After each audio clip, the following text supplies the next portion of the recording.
Tuhan atau berpergian ke sini, biar kau sampaikan dengan selamat dan kau lindungi mereka Tuhan. Terima kasih Tuhan, inilah doa kami. Haleluya, amin.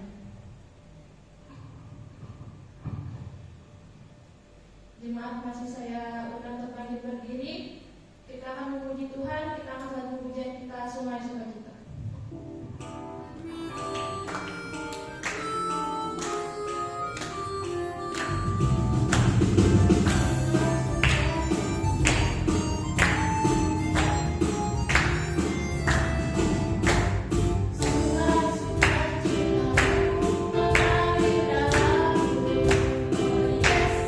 Yes, yes, yes, aku suka cintamu melimpah dalam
Kami rindu Tuhan, hidup kami dipulihkan, dibenarkan oleh karena kuasa-Mu Bapa. Dan pada saat malam hari ini, tiba saatnya bagi kami untuk mendengarkan firman-Mu.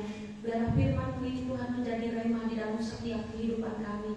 Terima kasih Tuhan, segala kuasa roh jahat yang mencoba menghalangi pemberitaan firman Tuhan, kami ikat, kami tolak, kami patahkan, kami usir keluar dari dalam gedung gereja ini di dalam nama Tuhan Yesus. Setiap hati-hati kami Tuhan dalam menjadi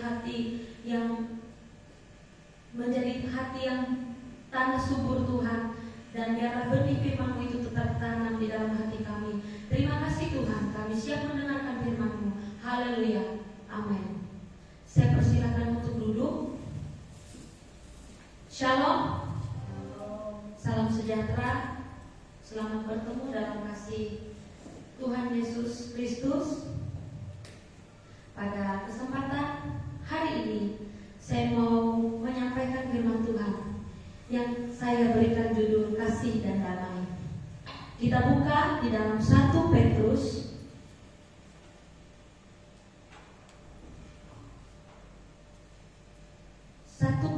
pasal 3 ayat 8 sampai 12.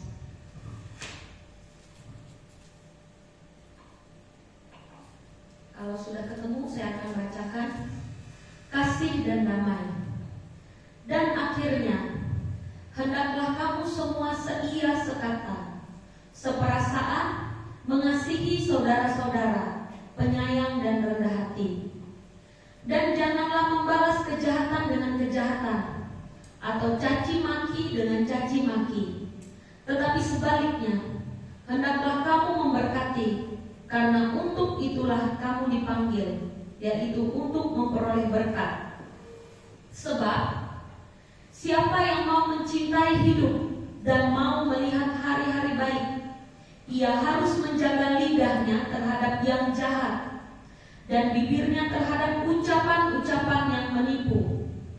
Ia harus menjauhi yang jahat dan melakukan yang baik. Ia harus mencari perdamaian dan berusaha mendapatkannya. Sebab mata Tuhan tertuju kepada orang-orang benar, dan telinganya kepada permohonan mereka yang minta tolong.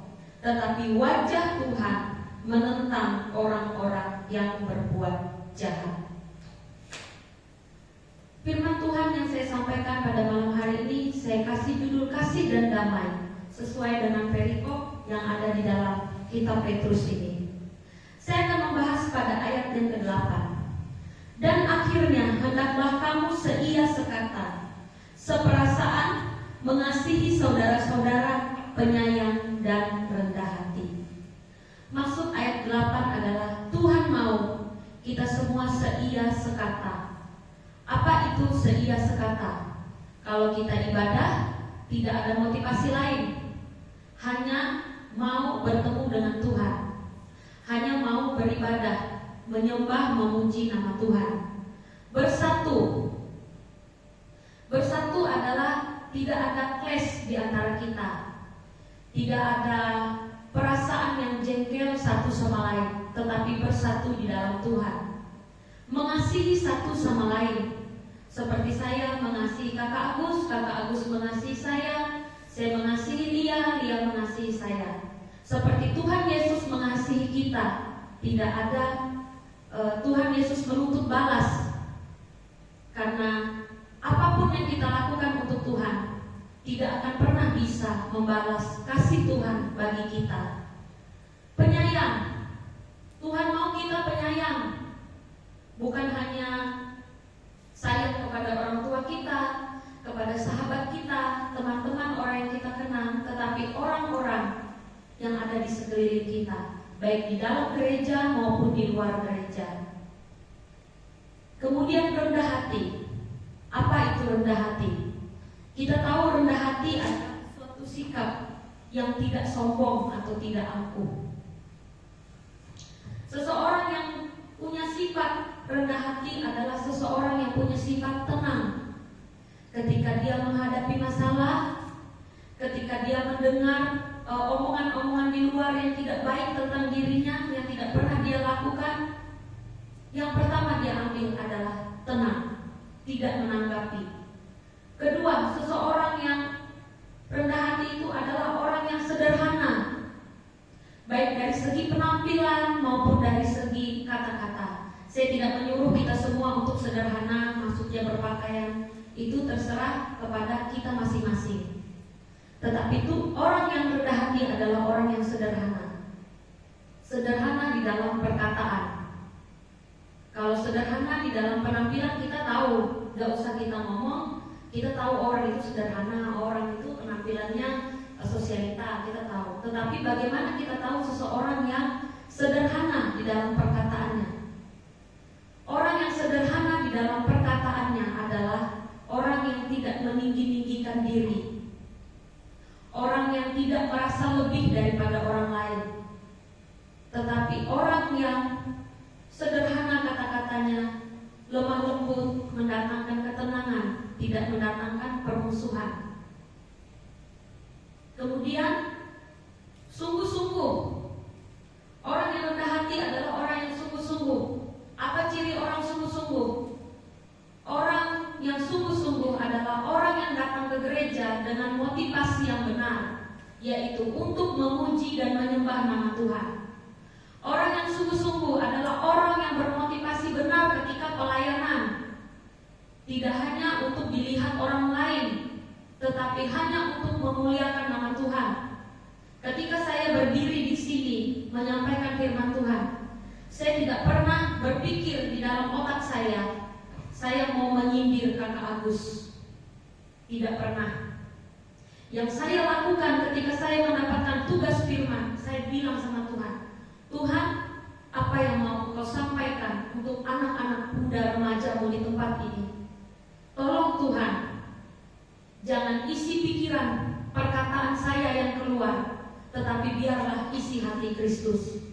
Ketika kita semua mendengar firman Tuhan, memang saya yang menyampaikan, tetapi sebenarnya itu bukan saya, tetapi itu adalah suara hati Tuhan.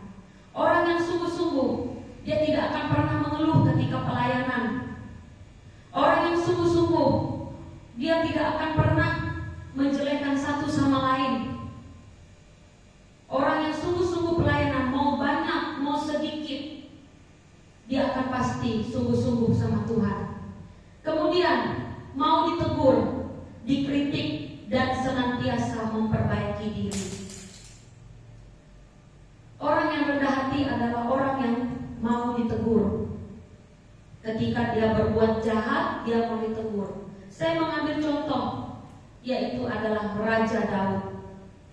Seorang raja yang sangat dekat dengan Tuhan, memiliki hubungan pribadi dengan Tuhan, tetapi bisa melakukan suatu dosa, yaitu berzina, mengambil istri orang, lalu membunuh, melakukan pembunuhan berencana. Seorang raja, saudara, kita tahu seorang raja. Raja biasanya nggak bisa ditegur oleh orang-orang seperti kita. Coba aja saya datang ke rumahnya Ria misalnya, saya kritik itu papahnya, tidak mungkin mau mendengarkan apa yang saya bilang. Atau saya bilang, saya datang ke rumah bupati, saya kritik itu kinerjanya bupati, tidak mungkin seorang bupati itu mau mendengarkan saya. Yang ada saya ini diusir. Nah, tetapi beda dengan Daud. Dia adalah seorang raja. Ketika Nabi Nathan menegur dia, masihlah ya kalau ditegur sembunyi-sembunyi. Tetapi Nabi Nathan itu menegur di depan orang banyak, di depan seluruh bangsa Israel, bahwa Daud telah berdosa terhadap Tuhan dengan berzina dan membunuh. Apa yang dilakukan Daud? Ada yang tahu? Daud tidak marah, tetapi Daud berlutut. Dia meminta ampun sama Nabi Nathan, sama Tuhan. Dan apa yang dia lakukan? Dia memperbaiki diri. Bagaimana kita membaca dalam kitab Mazmur, seorang Daud yang sangat ketakutan ketika setelah ditegur Nabi Nathan. Dia tidak memberontak kepada Tuhan, dia tidak marah kepada Nabi Nathan, tetapi dia melihat ke dalam dirinya. Dia salah dan dia mau memperbaiki dirinya. Kemudian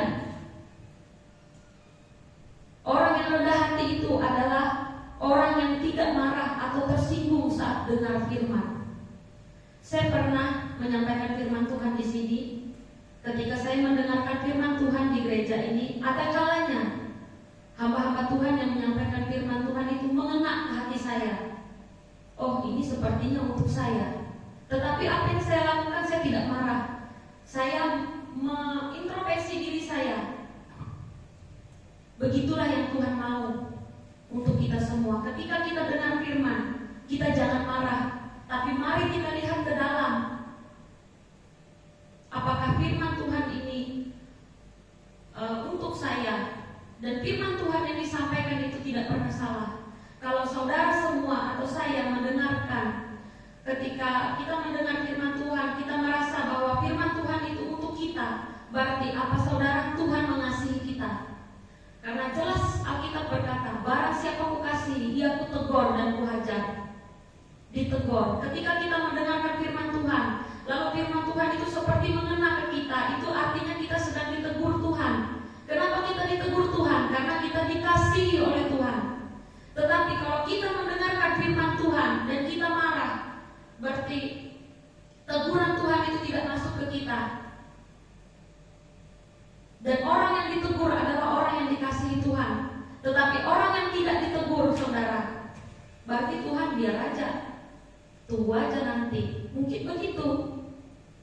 Seperti orang tua kepada anaknya, ketika anaknya berbuat salah, kalau orang tua itu sayang, maka dia marah, dia nasihatin anaknya. Nah, orang yang rendah hati adalah orang yang tidak marah saat mendengarkan firman Tuhan, tetapi menjadi tanah yang subur, yang mau ditanami oleh benih firman Tuhan.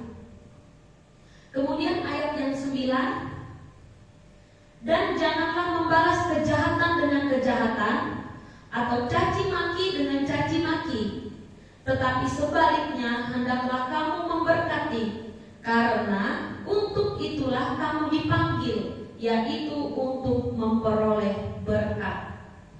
Kita semua yang ada di dalam ruangan ini, kita dipanggil bukan untuk melakukan dosa. Kita dipanggil untuk memperoleh berkat, supaya kita bisa memberkati. Nah, apa berkat itu, saudara? Berkat itu tidak hanya uang. Berkat itu tidak hanya hal-hal secara jasmani, tetapi berkat secara rohani. Kita dipanggil untuk memperoleh berkat, sehingga ketika kita mendapatkan berkat, maka kita bisa membagikan berkat itu kepada banyak orang. Kemudian ayat 9 mengatakan, jangan marah kepada orang yang berbuat jahat kepada kita.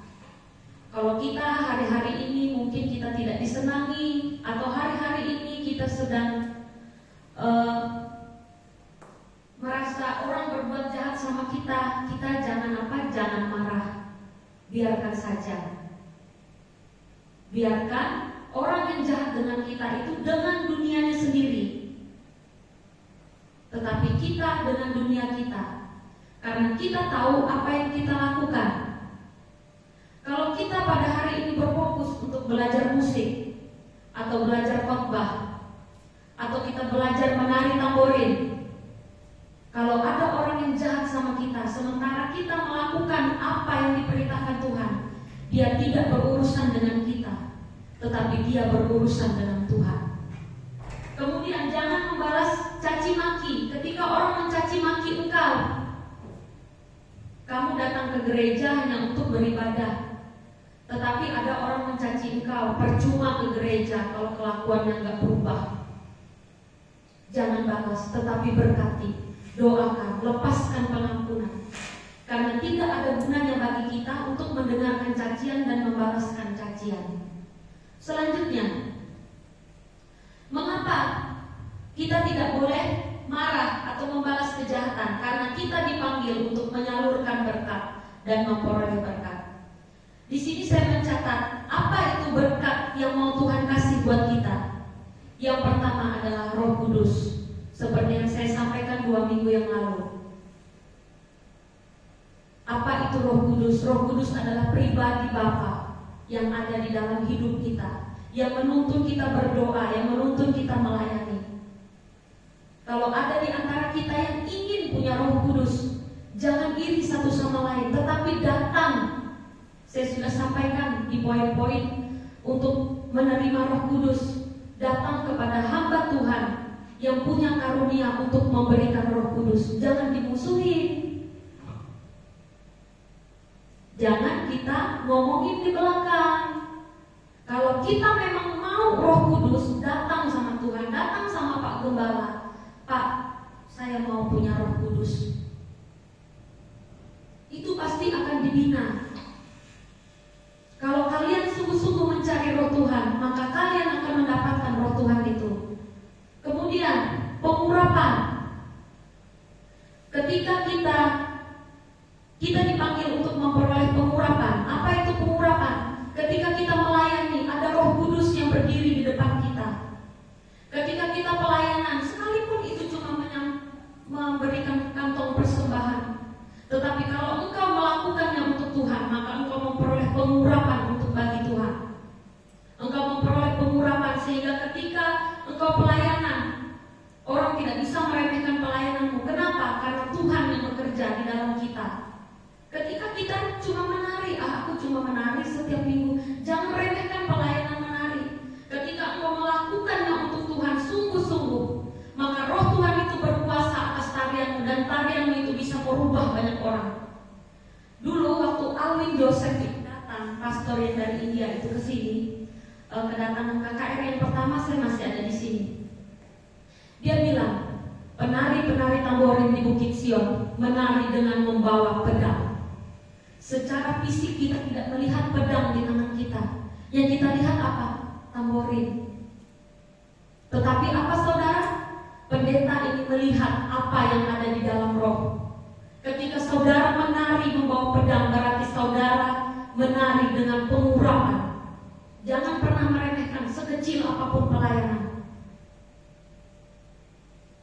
Menari pun saudara, kalau kita sungguh-sungguh untuk Tuhan, mengedarkan kantong persembahan, kalau kita sungguh-sungguh untuk Tuhan, orang bisa bertobat dengan pengurapan yang ada di kita. Kemudian mengapa kita tidak boleh membalas yang jahat? Karena kita ditentukan Tuhan untuk menerima damai sejahtera.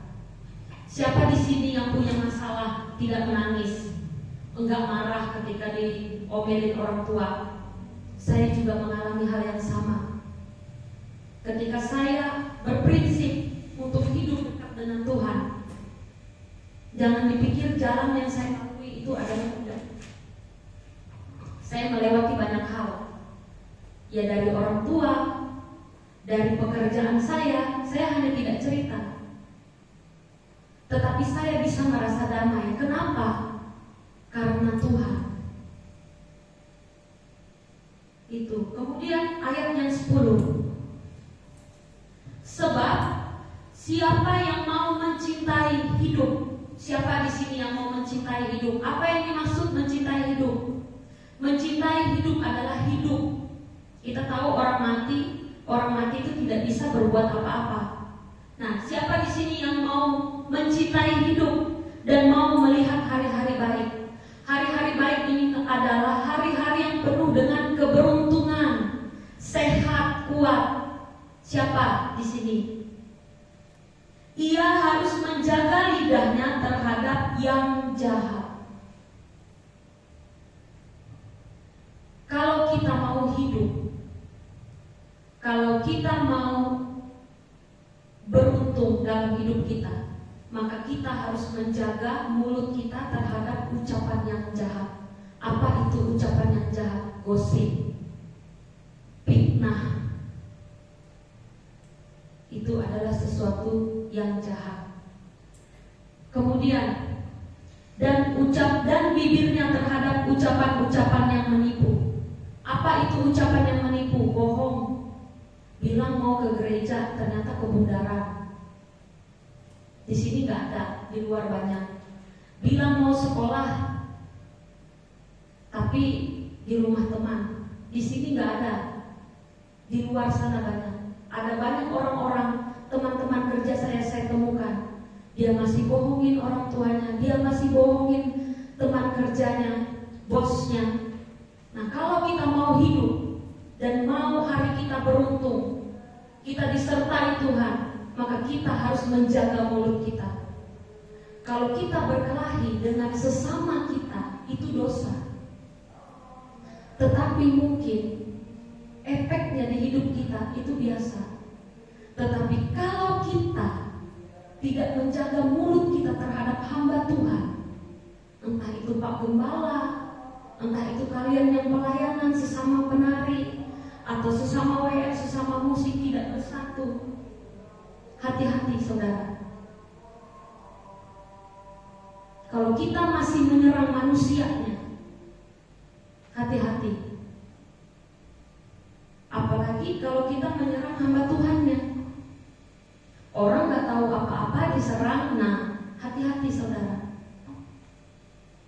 Karena kita tidak tahu seberapa banyak pendeta itu berdoa dalam satu hari. Saya pernah membaca di Hello, saya menonton Hello. Di Hello itu dikatakan, hati-hati terhadap orang yang suka berdoa. Ini bukan cuma untuk saudara, tapi ini juga untuk saya. Karena firman Tuhan ini pertama kali saya yang baca, berarti itu untuk saya. Baru kemudian untuk kita semua.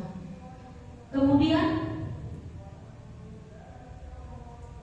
ucapan-ucapan yang menipu itu tadi bohong, buat cerita hoax. Misalnya nih, ada orang meninggal di Pasir Panjang, padahal nggak ada, kita cuma ngada-ngada. Kemudian ayat 11, ia harus menjauhi yang jahat dan melakukan yang baik. Siapa yang mau hidup, siapa yang mau beruntung, dia harus menjauhi yang jahat. Apa itu yang jahat? Ya perbuatan yang jahat, ya bohong, iri hati, dengki, gosip. Itu harus kita jauhi. Dan melakukan yang baik. Apa itu yang baik? Lemah lembut, rendah hati, sabar, saling mengasihi. Itu adalah sesuatu yang baik. Kita harus berusaha menjadi pembawa damai. Kemana kita pergi, kita harus bawa damai. Bukan membuat orang berkelahi satu sama lain, tapi kita harus membawa damai. Dan sedapatnya kalau perdamaian itu ada pada kita, kita harus menciptakan perdamaian itu. Sekalipun hati kita marah sama orang itu, tapi kalau perdamaian itu ada di kita, maka kita harus melakukan itu sesuai dengan firman Tuhan. Jangan menjadi pembawa masalah atau pembawa keributan. Jangan kita menjadi pemecah. Tuhan sudah katakan di sini, haruslah kita seia sekata. Ayat 13, sebab mata Tuhan tertuju kepada orang-orang benar. Siapa orang benar ini? Orang benar tidak ada di antara kita yang disebut orang benar. Kita semua sama. Saya juga sama. Saya bukan orang benar. Tetapi kenapa di sini Tuhan katakan orang benar? Orang benar dalam konteks orang Kristen adalah orang yang dibenarkan karena iman. Ketika kita percaya dengan Tuhan Yesus, maka kita dibenarkan oleh iman kita. Bukan berarti kita melakukan yang jahat terus-menerus. Enggak.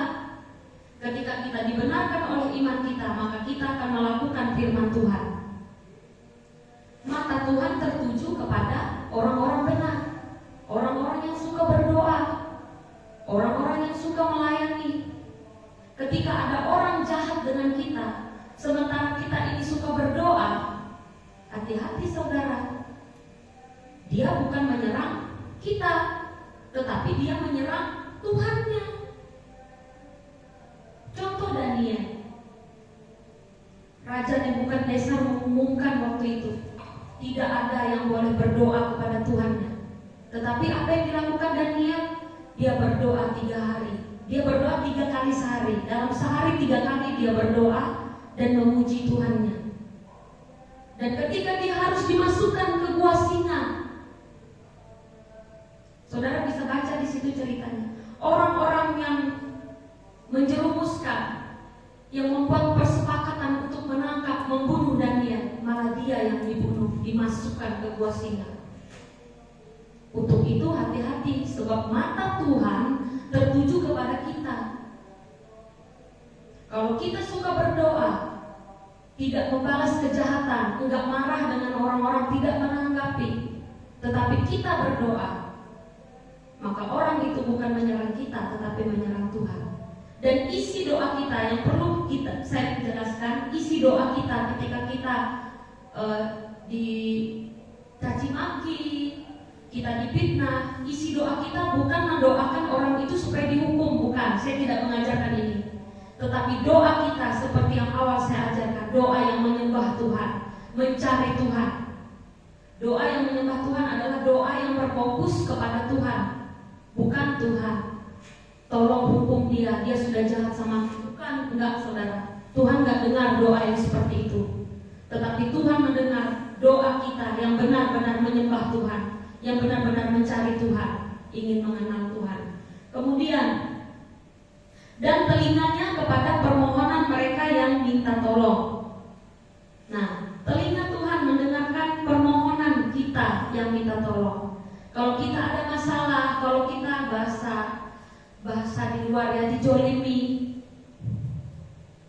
Tuhan mendengarkan permohonan kita, Tuhan mendengarkan doa kita. Asal itu tadi, doanya jangan doa yang salah, hukum ini Tuhan, hukum itu Tuhan, anu Tuhan, bukan. Tetapi itu doa yang menyembah Tuhan, yang mencari hadirat Tuhan, mencari perkenanan Tuhan. Tetapi wajah Tuhan menentang orang-orang yang berbuat jahat. Di sini nggak ada orang jahat. Di dalam ruangan ini semuanya orang baik. Semuanya orang yang beruntung, yang hidup di dalam Tuhan. Di sini jelas dikatakan wajah Tuhan menentang orang-orang yang berbuat jahat. Ketika ada orang-orang yang menyakiti kita, Tuhan menentang orang itu. Asalkan kita berpondasikan firman Tuhan, tetap saling mengasihi. Kalau kita diserang, misalnya kita orang marah sama kita tanpa kita tahu ada alasannya, kita harus apa? Tetap mengasihi, bukan kita membalas seperti yang di awal ini tadi. Kita harus berbuat baik sesama kita. Kita harus bersatu. Kita harus sungguh-sungguh mencari Tuhan. Inilah firman Tuhan yang dapat saya sampaikan pada malam hari ini. Saya berharap kita semua yang mendengarkan firman ini adalah tanah-tanah yang subur, yang mau ditanami firman Tuhan. Ketika mendengarkan firman Tuhan, tidak menjadi tersinggung, tetapi menjadi tumbuh di dalam hidup kita, sehingga hidup kita diberkati oleh Tuhan dan hidup kita beruntung.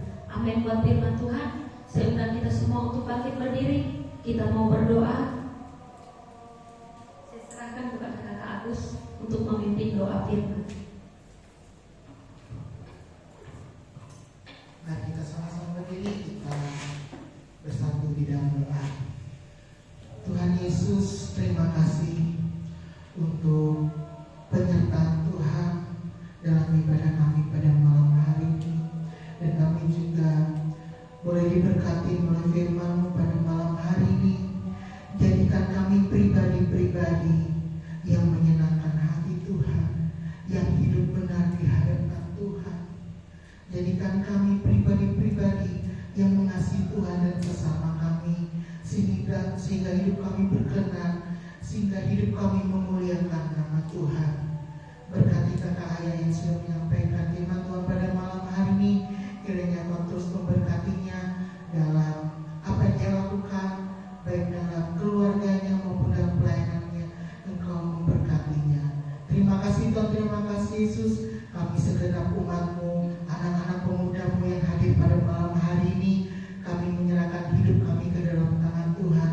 Engkau yang memberkati setiap kami, baik dalam sekolah kami, baik dalam kuliah kami, baik dalam pekerjaan kami, dalam keluarga kami, terlebih dalam pelayanan kami. Engkau tambah-tambahkan terus bakat talenta yang ada pada setiap kami, sehingga kami boleh mempergunakannya untuk kebesaran kemuliaan nama-Mu. Terima kasih Tuhan, terima kasih Yesus. Sebentar kami akan berpisah satu dengan yang lain. Kami percaya Engkau bersama-sama kami, Kau menuntun kami hingga sampai tempat tujuan kami dengan selamat. Dan kami yakin dan percaya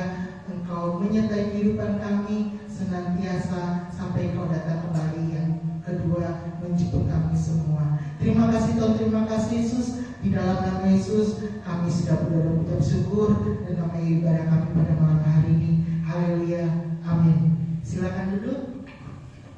Untuk pengumuman bisa dilihat di belakang, yang bertugas bisa mempersiapkan diri. Kemudian untuk iuran seragam bisa langsung menghubungi Kakak Maria sebesar 20.000 per bulan. Demikian yang dapat saya sampaikan. Selamat malam